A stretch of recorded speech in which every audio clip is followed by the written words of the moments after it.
हाय दोस्तों, आप देख रहे हैं मेरा चैनल इलेक्ट्रिकल एंड इंस्ट्रूमेंट। दोस्तों आज के वीडियो में बात करने वाले हैं यूपीएस के बारे में। दोस्तों यूपीएस हमारे दो टाइप के होते हैं। दोस्तों आपको पता ही होगा दोस्तों, यूपीएस दो टाइप के होते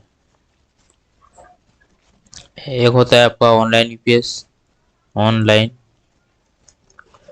यूपीएस, और दूसरा होता है आपका ऑफलाइन यूपीएस, ऑफलाइन यूपीएस।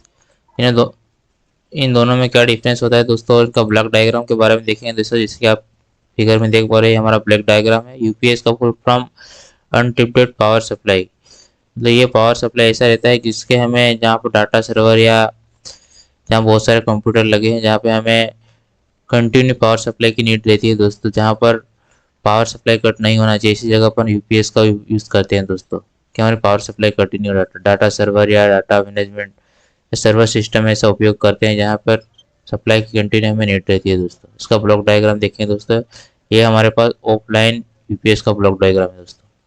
इसे आप फिगर में देख पा रहे हो, ऑफलाइन यूपीएस का ब्लॉक डायग्राम है दोस्तों। और इसमें क्या रहता है, ऑनलाइन में क्या रहता है, दोनों में क्या डिफरेंस है दोस्तों, इस वीडियो में देखने वाला है। जैसा कि आप देख पा रहे 230 इनपुट सप्लाई दोस्तों, यहाँ पर 230 हमने जो इनकमर हमारा सप्लाई आया है दोस्तों 230 वोल्ट दोस्तों।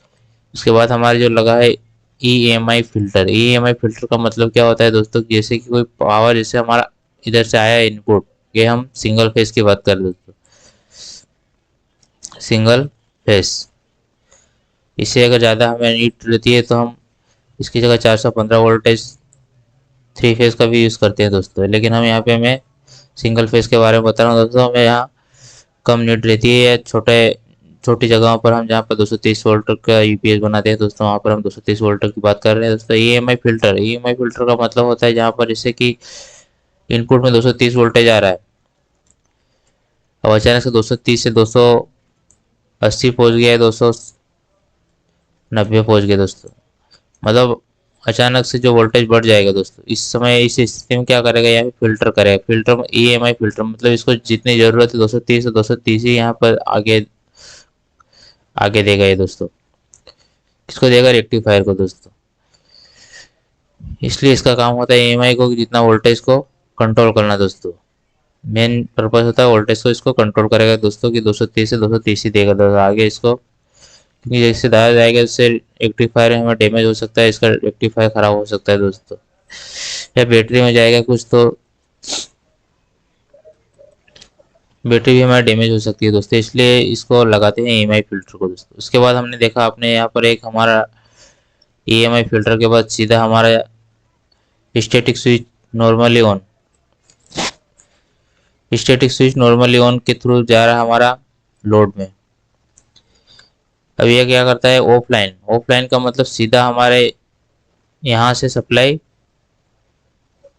स्टैटिक थ्रू के दो बाईपास निकलता है, सीधा on, normally on static switch. ये सीधा यहाँ पे लोड, सीधा मतलब लोड से कनेक्ट रहता है दोस्तों। जैसे अपने घरों में देखा होगा, हमारी जो घर में सप्लाई आती है 230 वोल्ट, 230 वोल्ट एसी, जो सीधा हमारे घरों में सीधा तो इन हो रही, लेकिन जैसे ये कट होता है सप्लाई, जैसे ये कट होता है तो हमारे कुछ टाइम बाद, तुरंत नहीं होता है, कुछ टाइम के बाद, यानी कि आपका 1.5 ऐसा कुछ टाइम लगेगा सेकंड का, उसके बाद आपका इन्वर्टर से सप्लाई आना शुरू हो जाएगी दोस्तों।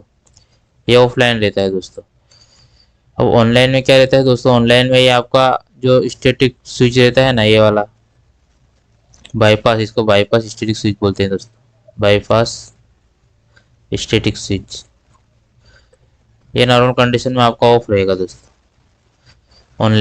ऑनलाइन में आपका ये वाला ऑन रहेगा दोस्तों, स्टैटिक।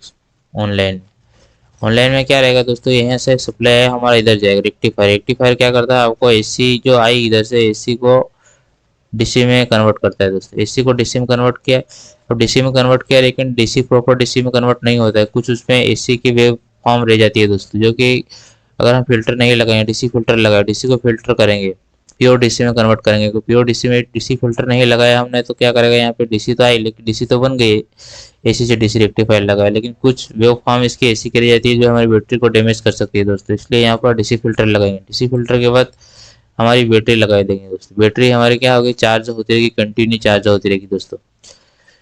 अब जैसे ही बैटरी भी चार्ज होती रहेगी और कुछ सप्लाई हमारी सीधे इन्वर्टर में जाएगी। इन्वर्टर क्या करेगा, यहाँ पर जो डीसी था, डीसी को वापस एसी में कन्वर्ट कर देगा। फिर यहाँ पर एसी फिल्टर, यहाँ पर भी एसी को फिल्टर करेगा, कुछ इसमें डीसी वापस जाए नहीं, इसलिए एसी फिल्टर करे। एसी फिल्टर के बाद यहाँ एक स्टैटिक स्विच लगा है, जो नॉर्मल कंडीशन में ऑनलाइन जो रहता है इसमें ये ऑफलाइन है, लेकिन अगर ऑनलाइन कंडीशन में क्या रहेगा, ये ऑन रहेगा। ऑनलाइन में ये ऑन रहेगा। तो जैसे यहाँ सप्लाई यहाँ होगा और सीधा हमारे लोड में चली जाएगी दोस्तों। लोड में हमारा कुछ भी हो सकता है, कंप्यूटर है जैसे, तो ये सीधा लोड में चली जाएगी दोस्तों। अब जैसे ये सप्लाई, अगर मेन सप्लाई हमारा फेल भी हो जाए तो हमारी जो बैटरी है, बैटरी से हमें बैकअप मिलना शुरू हो जाएगा और बैटरी से हम यहाँ पे इन्वर्टर के थ्रू हमारी सप्लाई तुरंत। तो स्टैटिक स्विच ये तो ऑन ही रहेगा, तो बैटरी से सप्लाई कंटिन्यू हो रहेगा। इसमें कोई भी ड्रॉप होने की संभावना नहीं है कि वोल्टेज हमारा ड्रॉप हो जाए। कुछ सेकंड के लिए, मिली सेकंड के लिए भी ड्रॉप नहीं होगा, क्योंकि कंटिन्यू सप्लाई चालू है दोस्तों। ये ऑनलाइन यूपीएस कहलाता है दोस्तों। और ऑफलाइन में क्या रहता है दोस्तों, जैसे यहाँ से ईएमआई से जो पावर सप्लाई जा रहा है वो कुछ टाइम के लिए, ये तो ऑन था ना, अब जैसे स्विच ये वाला ऑफ होगा और ये वाला वापस ऑन होगा तो हमारी सप्लाई इधर से मिलना शुरू हो जाएगी। तब कुछ टाइम, सेकंड का टाइम लग सकता है, लेकिन ऑनलाइन में हमारा ये सब डीसी इन्वर्टर और रेक्टिफायर सब लाइन में रहता है दोस्तों, और तुरंत ही हमें कुछ सेकंड, मिली सेकंड का भी ड्रॉप नहीं मिलता है देखने को, और हमारे लोड को मिलता रहता है दोस्तों सप्लाई। ये रहता है यूपीएस, ऑनलाइन यूपीएस और ऑफलाइन यूपीएस दोस्तों। होप कि दोस्तों आपको वीडियो पसंद आया होगा। वीडियो पसंद आया हो तो लाइक करें और चैनल को सब्सक्राइब करें दोस्तों।